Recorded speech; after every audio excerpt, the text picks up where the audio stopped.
every family that came through had their pet. We had dogs, cats, hundreds of them, like I was saying. Then we had things like birds, snakes, lizards. Probably the most intriguing story was the lizards. And the lizards we came across the lizards by chance. They were, an owner came in with a luggage rack, and it was covered with a blanket, and it was put off into the corner, and we just thought it was their personal belongings. And as I was just doing surveillance, walking around the camp, walked by this one area, and it was just a god-awful smell in that area. What is that? So after about the 5th time, we decided to lift the blanket and see what was there. So lo and behold, under the blanket was open Tupperware boxes with lizards in them.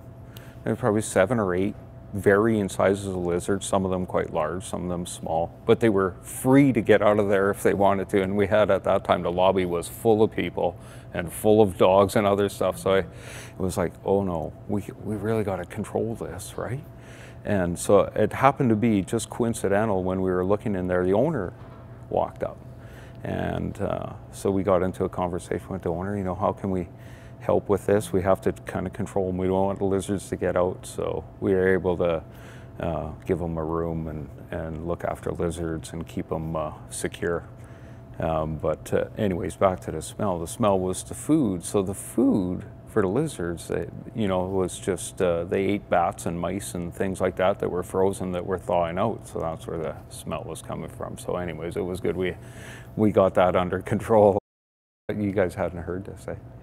So the animals are, very much like people. So they would just be nervous and scared too, right? And they were unsure what to do. But as soon as they got into where they felt comfortable, they would just relieve themselves.